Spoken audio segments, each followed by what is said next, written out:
السلام عليكم ورحمة الله وبركاته. حبايبي الحلوين المنورين، سنة رابعة، ازيكم عاملين ايه؟ يا رب تكونوا بألف صحة وبألف خير، وحشتوني كتير كتير كتير جدا جدا جدا. معاكم طبعا كنوز الرياضيات وميس سحر صبري. النهارده بقى قلت لا، لازم اكون معاكم واقول لكم ملخص كنوز على مقرر شهر نوفمبر. ومش بس كده، هنحل اهم الاسئله اللي ان شاء الله باذن الله مش هيخرج عنها اي امتحان. بس يا ريت اوعى تنسى الاشتراك في القناه وعمل مشاركه للفيديو واللايك، ويا ريت تدعمونا تدعمونا تدعمونا، لان الحاجات دي اللي بتدعمنا. ومش هطول عليكم، ويلا بينا. النهارده يا دكاتره يا باشمهندسين هنقول مع بعض ملخص كنوز على مقرر شهر نوفمبر. ملخص كده صغنون هنشرح فيه او هنراجع فيه بمعنى اصح القوانين والملاحظات المهمة على مناهج شهر نوفمبر. وبعدها ان شاء الله تجهز كشكولك وقلمك، هنحل اهم الاسئلة اللي ان شاء الله مش هيخرج عنها الامتحان. نبدأ بأول درس. أول ملخص معانا في أول درس هنقوله مع بعض المحيط والمساحة. طبعا بدأنا شهر نوفمبر بالمحيط والمساحة. وطبعا انت أخدت شكلين، المربع والمستطيل. بس مبدئيا طبعا محيط أي شكل بيساوي مجموع أطوال أضلاعه. بنجمع أطوال أضلاع أي شكل عندي هيديني المحيط. بس طبعا المربع عشان هو شكله رباعي وأضلاعه متساوية. قلنا بقى نعمل قانون كده صغنوني كده خاص بمحيط المربع. محيط المربع بيساوي ايه؟ طول الضلع في 4. يعني ايه طول الضلع؟ بنختصره باس، فبنقول اس في 4. يبقى محيط المربع بيساوي اس في 4. طب لو عايزه مساحه المربع يبقى اس في اس، اللي هو طول الضلع في نفسه. يبقى مساحه المربع طول الضلع في نفسه اس في اس، محيط المربع اس في 4. تمام. طب لو انا مديالك المحيط بس عايزه طول الضلع، اقسم المحيط على 4. طب انا لو مديالك المساحه وعايزه طول الضلع، نشوف الرقم اللي ضربته في نفسه يديك رقم المساحه. تمام. تمام. ده كان المربع. طب المستطيل، المستطيل طبعا كل ضلعين متقابلين متساويين في الطول، وبرده محيط المستطيل بيساوي مجموع اطوال اضلاعه. ولكن عشان هو كل ضلعين متقابلين متساويين في الطول، برضو قلنا برضو قانون ليه صغنوني كده، عبارة عن محيط المستطيل بيساوي الطول زائد العرض الكل في 2. اختصرنا الطول والعرض بالال والدبليو، فبنقول ال زائد دبليو الكل في 2. ال زائد دبليو الكل في 2. طب لو عايزه المساحه اضربهم، يبقى الطول في العرض يعني ال في دبليو. شفت الموضوع سهل ازاي؟ طب لو انا مديالك المحيط وعايزه الطول، الطول بيساوي نص المحيط. هات نص طول المحيط يا باشمهندس واطرح منه العرض. طب لو عايزه العرض هات برضو نص المحيط واطرح منه الطول. طب لو مدياني المساحه، الطول بيساوي المساحه على العرض، اقسمهم هما الاتنين على بعض، المساحه على العرض. طب لو عايزه العرض اقسم المساحه على الطول. فهمنا يا باشمهندس كل القوانين اللي خاصة بالمحيط والمساحة والمربع والمستطيل؟ ننقل بقى على العوامل والمضاعفات. خدنا بعد كده عفوا العوامل والمضاعفات. ازاي اجيب عوامل اي عدد؟ عوامل اي عدد يعني كام في كام يديك العدد. اول حاجة بتكتبها يا دكتور واحد في العدد. يعني انا قلت لك عايزة عوامل العدد 6، يبقى اول حاجة تكتبها واحد في 6. عايزه عوامل العدد 8 يبقى 1 في 8. عايزه العدد 15 يبقى 1 في 15. يبقى اول حاجه تكتبها 1 في العدد. تاني حاجه بتفتش في بقيه الجداول كام في كام بيديلك العدد ده. يعني مثلا الستة كام في كام بيديني 6 غير 6 في 1؟ 2 في 3. واحد هيقول لي طب و3 في 2؟ اقول لك ما هي 2 في 3 هي 3 في 2. خلاص كتبناهم. يبقى عوامل العدد 6، 1 2 3 6. تمام. طب العوامل المشتركه، يعني ايه عوامل مشتركه؟ انا بدي لك عددين زي مثلا الستة والعشرة، قلت لك هات العوامل المشتركه. هتجيب العوامل بتاعت العدد 6 وتجيب العوامل بتاعت العدد 10، وتشوف يا باشمهندس ايه اللي موجود فوق وتحت، ايه اللي مشترك بينهم هما الاتنين، ايه الارقام اللي موجوده في الاتنين. تمام. تمام. فزي مثلا عوامل العدد 6، 1 في 6 2 في 3. عوامل العدد 10، 1 في 10 و2 في 5. ايه المشترك فوق وتحت؟ برافو عليك يا باشمهندس، المشترك 1 و2. طب مين فيهم الكبير؟ الاتنين. عارف الاتنين دي بقى بنسميها ايه؟ العامل المشترك الاكبر، عين ميم الف. يبقى لما اجي اطلب منك عين ميم الف، بتجيب عوامل العددين، بتشوف المشترك بين العددين، بتختار الرقم الكبير المشترك ما بينهم، هو ده العامل المشترك الاكبر. طيب لاحظت ايه يا باشمهندس؟ ايه العدد اللي موجود في كل الاعداد؟ ايه العامل اللي هلاقيه في كل الاعداد؟ برافو عليك، الواحد. مش انا قلت لك اول حاجه تكتبها العدد في واحد؟ فهنلاقي الواحد ده موجود في كل الاعداد. عشان كده بنقول العامل المشترك لجميع الاعداد هو الواحد. يبقى العامل المشترك لجميع الاعداد الواحد. تمام. طيب المضاعفات بقى، يعني ايه مضاعفات؟ يعني ناتج الضرب. ناتج الضرب زي مثلا 2 في 0 بصفر، 2 في 2 ب4، ال4، ال2 في 3 ب6، ال6، ال2 في 5 ب10، ال10. دي اسمها مضاعفات. مضاعفات العدد 2. فلما اجي اطلب منك مضاعفات العدد 2، ابدأ بصفر، كل مرة زود 2. عايزة مضاعفات العدد 3، ابدأ بصفر، كل مرة زود 3. عايزة مضاعفات العدد 5، ابدأ بصفر وكل مرة زود 5. طب عايزة المضاعفات المشتركة، برضو نفس الكلام. انت عايز المضاعفات المشتركة لمين؟ مثلا المضاعفات المشتركة للاتنين والتلاتة، هتجيب المضاعفات بتاعت العدد 2 والمضاعفات بتاعت العدد 3 وتشوف المشترك ما بينهم. طب برضو لاحظت ايه يا باشمهندس؟ مين اللي موجود في كل الاعداد؟ مين المضاعف اللي هلاقيه موجود على طول؟ برافو عليك، الصفر. عشان كده بنقول المضاعف المشترك لكل الاعداد الصفر. يبقى العامل المشترك الواحد، المضاعف المشترك الصفر. فهمنا العوامل والمضاعفات؟ طيب لو جيت قلت لك اذا كان 4 في 9 بيساوي 36، تقدر تقول لي فين المضاعف وفين العوامل؟ يا مصلحه دي سهله جدا، حضرتك قلتي الناتج هو المضاعفات، برافو عليك. يبقى الناتج اللي هو 36 ده المضاعف، بنقول عليه مضاعف للعددين 4 و9. طيب والأربعة و9 بنقول عليها عاملان للعدد 36. برافو عليك، فهمنا؟ ننقل بقى على الأعداد الأولية. الأعداد الأولية يعني إيه عدد أولي؟ هو عدد له عاملان فقط. عدد له عاملان فقط، العدد نفسه والواحد. طب هل الواحد عدد أولي؟ لا طبعا، لأن العدد الأولي ملوش غير عامل واحد بس اللي هو الواحد. يبقى العدد الأولي هو الأعداد اللي موجودة في جدول واحد بس وبيكون لها عاملان فقط. زي مين؟ الاتنين موجودة في جدول واحد بس. زي التلاتة موجودة في جدول واحد بس. زي الأربعة موجودة في جدول واحد بس. سوري، الأربعة موجودة في كذا جدول. الأربعة موجودة في كذا جدول. الأربعة موجودة طبعا في جدول واحد وفي جدول اتنين. فعندي الأعداد الأولية الاتنين، التلاتة، الخمسة موجودة في جدول واحد بس. السبعة موجودة في جدول واحد بس، وهكذا. طيب لاحظت ايه يا باشمهندس؟ أصغر عدد أولي قابلني هو ايه؟ الاتنين. طب أصغر عدد أولي فردي، لما أقول لك كلمة فردي يبقى التلاتة. طب لاحظت ايه كمان؟ إن العدد اتنين هو العدد الزوجي الوحيد اللي موجود وكل الأعداد فردية. يبقى جميع الأعداد الأولية فردية ما عدا أنهي؟ العدد اتنين هو اللي يعتبر زوجي. فهمنا يا باشمهندس الأعداد الأولية؟ طيب ننقل بعد كده على خواص الضرب. طبعا خواص الضرب أول خاصية طبعا معروفة، خاصية الإبدال. 2 في 4 هي 4 في 2، 2 في 10 هي 10 في 2.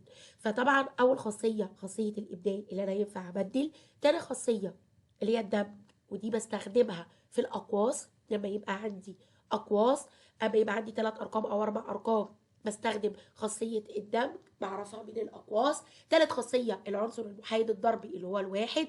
إيه العدد اللي أضربه في العدد يديني نفس العدد الواحد. عندي بعد كده خاصية الضرب في صفر، إن أي عدد في صفر بصفر. أي عدد في صفر بصفر. رجعنا مع بعض يا باشمهندسين، فهمنا القوانين والملاحظات ولاحظنا كل حاجة.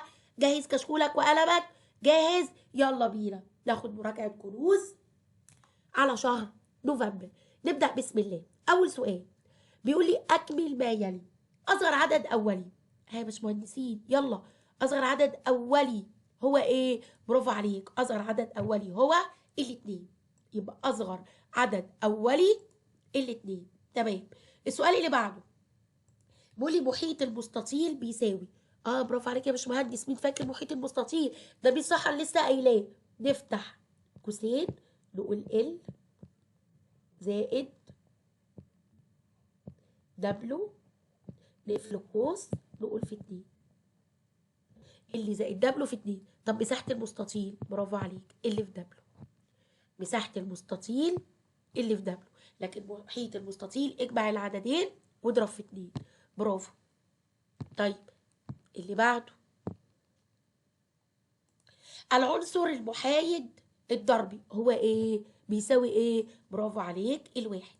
العنصر المحايد الضربي الواحد. طيب 5 في 7 بيساوي 7 في 5. خاصية ايه؟ برافو، خاصية الإبدال. يبقى أنا هنا بدلت، يبقى دي خاصية الإبدال. تمام. المضاعف المشترك لجميع الأعداد مستحر قالت مضاعف صفر العامل الواحد. يبقى المضاعف المشترك لجميع الأعداد أقول له الصفر. ماشي، وممكن أكتبها عادي صفر عادي بالأرقام. عوامل العدد 6. أول لما أقول لك عوامل العدد 6 يعني كام في كام؟ أول حاجة تكتبها برافو عليك 6 في 1. وإيه تاني؟ 2 في 3. يبقى عوامل العدد 6 6 و1 و2 و3. العدد الأولي له نقط فقط، يعني ليه كام عامل؟ أقول له عاملان فقط. العدد الأولي له عاملان فقط. طيب محيط المربع مستحر قالت محيط المربع بيساوي طول الضلع في 4 اس في 4. يبقى محيط المربع اس في 4. تمام. اللي بعده 80 في 1000. بص بقى يا باشمهندس، دي خاصية اللي أنا عندي إصفار. اتعود بقى لما يكون عندي في عملية الضرب إصفار نزل الإصفار. 80 في 1000 أنزل الإصفار بتوع ال1000 ونزل ال80. تمام. يبقى هنزل الإصفار واكتب ال80، نروح منزل الثلاث اصفار بتوع ال1000 ونزل ال80. طيب العامل المشترك لجميع الأعداد. مين العامل المشترك؟ برافو عليك، الواحد طبعا. أصغر عدد أولي فردي. خلي بالك، ركز يا باشمهندس، هو بيقول لك فردي ولا أصغر عدد أولي بس؟ قال لي أصغر عدد أولي بس الاتنين. أصغر عدد أولي فردي، ذكر كلمة فردي يبقى التلاتة. السؤال اللي بعده العدد نقط يساوي 5 أضعاف العدد 7. بص بقى يا باشمهندس، يعني بيقول لي في عدد ده بيساوي ان الخمسة اضعاف العدد 7. نعمل ايه اول لما يقول لي كده؟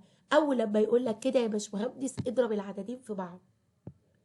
نضرب الخمسة في 7. 5 في 7 بيساوي كام؟ 35. يبقى اول لما يقول لي العدد نقط يساوي 5 اضعاف العدد 7، اضرب الخمسة في 7. 3 اضعاف العدد 3، اضرب 3 في 3. 7 اضعاف العدد 10، اضرب 7 في 10. خلاص اتعرفت. تمام. طيب السؤال اللي بعده 5 في كام بيساوي 5000؟ بص يا باشمهندس، مش دي 5 ودي 5؟ طيب قبل الخمسة كام صفر؟ 3، يبقى ضربت في 1000. طب دي 500 يبقى ضربت في 100. طب دي 50 يبقى ضربت في 10. خلاص. طيب السؤال اللي بعده مربع طول ضلعه 5 سم فإن محيطه. على طول أول ما أقول لك محيط المربع خد على طول تروح واخد طول الضلع وتضربه في 4 على طول، وانت مغمض طول الضلع في 4. 5 في 4 ب20 واكتب سنتيمتر. خلاص. يبقى اول لما اقول لك مربع طول ضلعه، اول لما اقول مربع طول ضلعه 7 اضرب 7 في 4، مربع طول ضلعه 10 اضرب 10 في 4، وهكذا. يبقى محيط المربع باخد طول الضلع على طول في 4. طيب اللي بعده مستطيل طوله 7 سم وعرضه 3 سم، مساحته كام سنتيمتر مربع، لان طبعا المساحة بنقيسها بالمربع.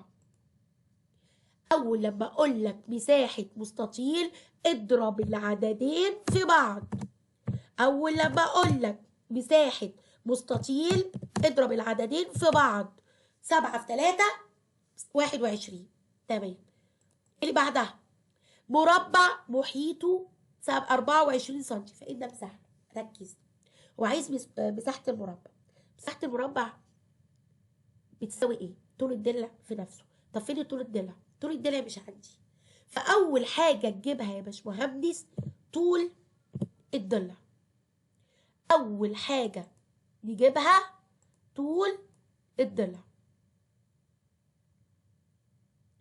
يبقى أول حاجة، أول ما يديني محيط وعايز مساحة، هات الأول طول الضلع. وقلنا طول الضلع بيساوي اللي أنا أقسم 24.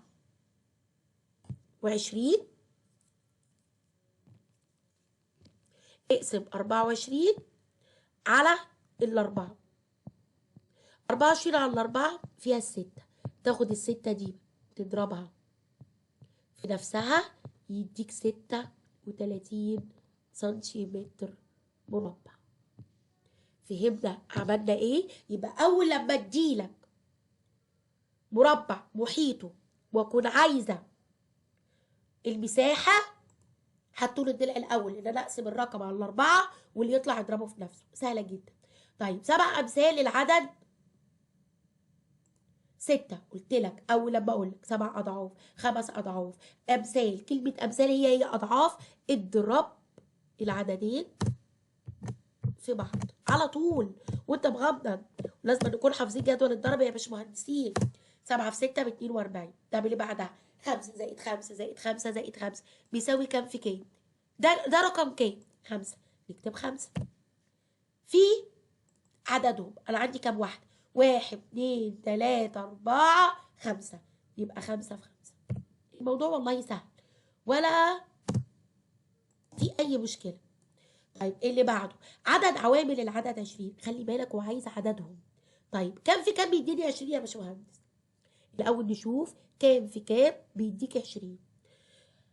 كام في كام بيديني 20؟ ده من سحر قالت أول حاجة تتكتب 1 في 20. تمام. بعد كده دور في الجداول في 2 في 10. تمام. دور في كل الجداول. 20 دي في جدول 4 لا. سوري، في جدول 3 لا. في جدول 4 4 في 5. في حاجة تانية بتديني 20 لا. عددهم كام؟ دول كام واحد؟ 1 2 3 4 5 6. يبقى 6 عوامل. عددهم 6 عوامل. طيب مستطيل مساحته 20، فإذا كان طوله ب5 عايز محيطه. برضو فين العرض؟ فين العرض؟ مش عندي. أجيب العرض الأول يا باشمهندس. أجيبه إزاي؟ يبقى أول حاجة نجيبها العرض.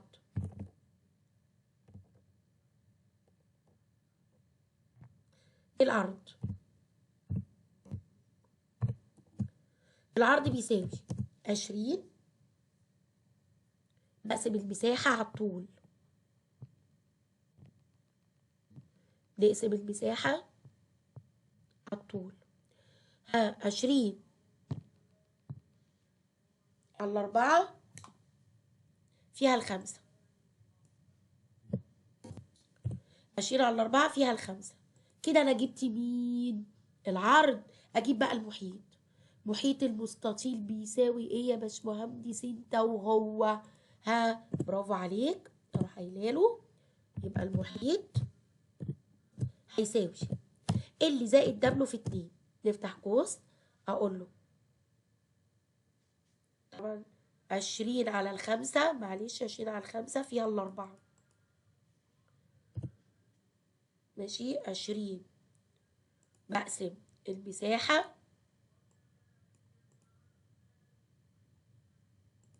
بنقسم المساحة على الطول. 20 على 5 فيها 4. يبقى المحيط هيساوي ناخد اللي زائد دبله في 2. الطول ب5 اقول له ال زائد دبليو في 2. 5 زائد 4 في 2. 5 و4 9. 9 في 2 ب 18. خلاص عرفنا جبنا المحيط ازاي. يبقى اول لما اديك مستطيل مساحته عايزه المحيط، اجيب الاول العرض ان انا اقسم المساحه على الطول، الرقم اللي يطلع اجمعه على الطول واضرب في 2. العامل المشترك الاكبر عين م الف ال 8 وال 12. اتفقنا يا باشمهندس؟ اول لما اقول لك عين م الف، اول حاجه نجيبها عوامل العدد 18. هتقول له 18 بتساوي كام في كام؟ يديك 18. 1 في 18 و2 في 9 و3 في 6. في حاجه بتديني 18 تاني؟ لا. بعد كده كام في كام بيديك 12. اول حاجه تكتبها 1 في 12 وتدور في كل الجداول، ولازم نكون حافظين الجداول كويس قوي. 2 في 6 ماشي. في جدول 3 3 في 4. في حاجه تاني بتديني 12؟ لا. يبقى انت اول حاجه تكتبها جدول 1 وبعد كده بتشوف كام في كام. طيب بعد كده بقى بنشوف المشترك. ايه المشترك؟ المشترك بين ال 18 وال 12. تعالوا نشوف كده ايه المشترك. طبعا الواحد. ايه تاني مشترك؟ الاتنين. ايه تاني مشترك؟ الستة. ايه تاني مشترك؟ التلاتة. يبقى العوامل المشتركة اللي انا حطيت تحتها خط، الواحد والاتنين والتلاتة والستة. مين فيهم الكبير؟ يبقى عين ميم ألف بيساوي الكبير بتاعهم الستة. يبقى عين ميم ألف بستة. فهمناها بنجيبها ازاي؟ يبقى العامل المشترك أجيب العوامل بتاعت العدد 18. يعني دي معلش 18. أجيب عوامل العدد 18. كام في كام يديني 18. واجيب عوامل العدد 12. بعد كده اشوف المشترك هنا وهنا، والكبير فيهم هو ده عين ميم الف. ده عين ميم الف. تمام. طيب اللي بعده 600 في 3. نزل الصفرين واضرب 3 في 6 ب 18. يبقى هنزل الصفرين واضرب 3 في 6 ب 18. يبقى على طول نزل الاصفار الاول بعد كده اضرب. مربع طول ضلعه 5 فإن محيطه. يبقى 5 في 4. 5 في 4 ب20. محيط المربع اضرب على طول طول الضلع في 4. المضاعف المشترك لجميع الأعداد الصفر. 5 في 3 في 4 يساوي 3 في 4 في 5. تسمى خاصية طالما عندي أقواس يبقى الدمج. طالما عندي أقواس الدمج. بيقول لي عدد أولي مجموع عوامله 6. هو إيه؟ بصي بقى يا باشمهندس، اول لما اقول لك عدد اولي مجموع، لما اقول كلمه مجموع نقص من العدد 1 يبقى هنقص من ال6 1 5. اول لما اقول لك عدد اولي الفرق بين عوامله كذا اجمع، يعني العكس. كلمه مجموع اطرح 1، كلمه فرق زود 1. يبقى العدد الاولي اول ما بقول لك عدد اولي مجموع عوامله 7 ناقص 1. عدد اولي مجموع عوامله على طول ناقص 1. تمام. طيب مخطط الشرائط اللي قدامنا ده يعبر عن العدد نقط يساوي 3 اضعاف العدد 2. يعني ايه؟ اجمع العدد 2 في 3 بكام؟ ب6. المخطط اللي قدامي ده 2 و2 و2 كام؟ 6. يبقى العدد 6. كده خلصنا سؤال اكمل. ننقل على اختر. اختر مما بين القوسين مستطيل طوله 6 وعرضه 3 فإن مساحته باستحر آلة المساحة اضرب العددين في بعض. 6 في 3 18 طبعا. 6 في 3 ب 18. مش محتاجة حاجة دي. 6 في 3 ب 18. أي مما يلي من مضاعفات العدد 5. يعني يا باشمهندس مين هنا في جدول 5، ال 36 في جدول 5 لا، ال 24 في جدول 5 لا، ال 15 في جدول 5 اه طبعا. طيب 45 تساوي 45 تساوي نقط امثال. هنا بقى عايزه ايه الرقم اللي ضربته في 5 اداني 45؟ طبعا 9 في 5، نختار التسعة، سهله جدا. طيب اذا كان اس في 3 بيساوي 27، فان اس بتساوي كام؟ ايه الرقم اللي اضربه في 3 يديني 27؟ 3 في كام ب 27؟ برضه 3 في 9. تمام. العدد نقط احد عوامل العدد 24. مين هنا؟ برضو ال 24 في جدوله. ال 24 في جدول 9 لا، في جدول 6 اه طبعا. يبقى ال 24 في جدول 6.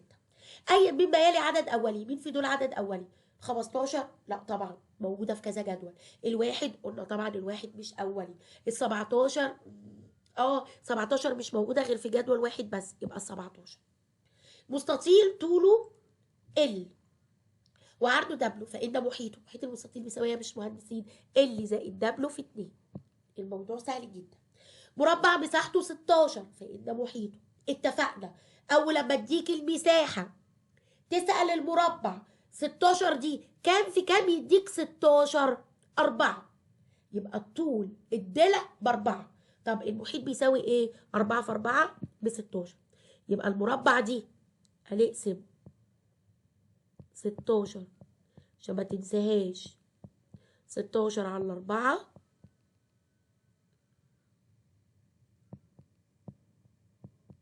16 على 4 ونضرب في 4.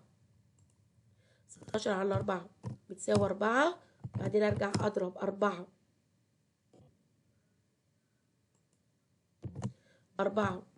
في 4 بيساوي 16. العدد 32 من مضاعفات العدد. يعني برضه ال 32 في جدول ايه؟ جدول 5 لا، في جدول 6 لا، في جدول 7 لا، طبعا ال 32 في جدول 8. 5 في 3 بيساوي 3 في 5. دي خاصية ايه يا باشمهندس؟ بدلنا طبعا، خاصية الإبدال. العدد نقط يساوي 5 أمثال العدد 6. قلت لك العدد الذي يساوي 5 أمثال السبعة، 5 اضربهم في بعض. 5 في 6 ب30. العدد الأولي الذي يسبق، كلمة يسبق يعني قبل ال 17 بس يكون أولي. إيه اللي قبل ال 17؟ ال 16. طب ال 16 دي أولي؟ لا. هات اللي قبل ال 16. 15. 15 دي أولي؟ لا. هات اللي قبل ال 15. 14. ال 14 دي أولي؟ لا. هات اللي قبل ال 14. ال 13. ال 13 أولي؟ مش موجودة غير في جدول واحد. يبقى أنت بتشوف إيه اللي قبل ال 17. طب اللي قبلها كان زوجي، هات اللي قبله لحد ما توصل لعدد أولي قبل ال 17. عيد ب ألف للعددين 3 و6. استنى بقى ننزلها عشان يبقوا مع بعض. عيد ب ألف للعددين 3 و6. بص بقى يا باشمهندس، بالصحراء تقول لك طريقة صح صح صح صح. أول لما أقول لك عيد ب ألف، اتفقنا اللي أنت هتجيب العوامل، عوامل العدد 3 وعوامل العدد 6. هقول لك انا بقى طريقه يا باشمهندس قبل ما تجيب العوامل. قبل ما تجيب العوامل لو انا عايزه عين ب الف، اسال السته، نسال العدد الكبير السته. يا سته انت في جدول 3؟ قالت تمام. او اسال الثلاثه اقول لها يا 3 هي السته في جدولك؟ قالت لو طلع العدد الكبير في جدول الصغير يبقى عين ب الف على طول وانت مغمض التلاتة اللي هو العدد الصغير. تاني اسأل الكبير، انت في جدول الصغير، لو طلع في جدول الصغير العدد الصغير هو عين ب ألف. ماشي. هتقول لي طب ما هي اسمها العامل المشترك الأكبر، اقول لك ما هو عامل، فالتلاتة دي عامل. خلاص. طيب انا نسيت المعلومة دي. هات العوامل. التلاتة كام في كام بيديك 3؟ 3 في 1. كام في كام بيديك 6؟ عندك طبعا 6 في 1 و2 في 3. مين المشترك هنا وهنا؟ الواحد والتلاتة. مين الكبير؟ التلاتة. خلاص خلص. يبقى لا اما تحل بطريقة العوامل، لا إما تسأل الرقم الصغير يا 3 هي ال6 في جدولك، أو اسأل الكبير أنت في جدول الرقم التاني، قال لك يبقى اللي هو في جدوله هو ده العامل. تمام؟ طيب اللي بعده الأعداد 2 3 5 7 تسمى أعداد إيه؟ طالما يا باشمهندس الاتنين جت معاهم برافو عليك تبقى أولية. طالما الاتنين جت مع الأعداد الفردية تبقى أعداد أولية. الاتنين ما كانتش معاهم تبقى أعداد فردية. تمام كده خلصنا سؤال اختر. نيجي بقى على سؤال أجب، وده أهم سؤال طبعا. بيقول لي أوجد عين ب ألف للعددين 6 و18. أول حاجة نعملها تكتب عوامل العدد 6. كام في كام بيديك 6؟ 1 في 6 و2 في 3. تمام ايه ده؟ تمام. بعدها على طول تكتب كام في كام يديك 18. تكتب عوامل العدد 18. كام في كام يديك 18 يا باشمهندس؟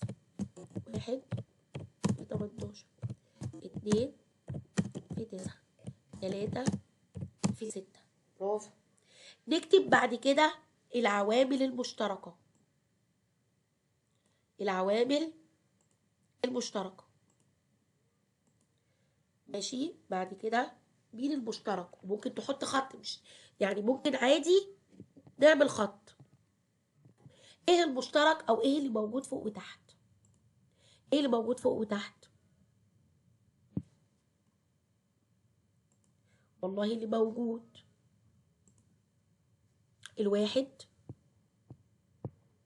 والاتنين والستة والتلاتة، ده المشترك. يبقى عين ب ألف بيساوي الكبير فيهم ال6. خلاص يبقى عين ب ألف ال6.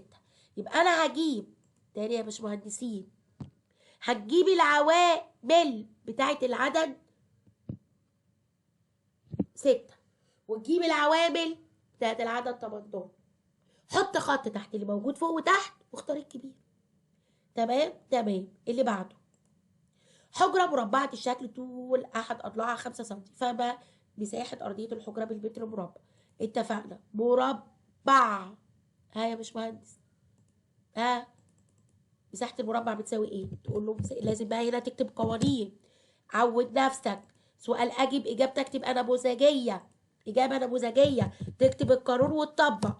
تقول له كده مساحة المربع بتساوي اس في اس أو طول الضلع في نفسه زي ما أنت عايز اكتب.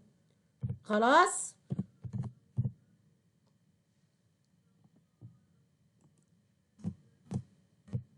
اس في اس. طيب كده حلو قوي. مساحة المربع بتساوي اس في اس، يبقى هيساوي طول الضلع في نفسه 5 في 5 25، ولازم تكتب جنبها متر مربع. تمام. بصوا الموضوع سهل. هي مربعة، هات مساحة المربع وطبق بالقوانين. صالة للألعاب الرياضية طولها 6 أمتار، عرضها 4 أمتار، اوجد محيطها. طبعا يبقى ده مستطيل، طول وعرض مستطيل. تكتب محيط المستطيل. محيط المستطيل بيساوي ايه يا باشمهندسين؟ محيط المستطيل بيساوي مستحر قالت افتح ال زائد دبل في 2، يبقى هيساوي اخد الطول زائد العرض في 2.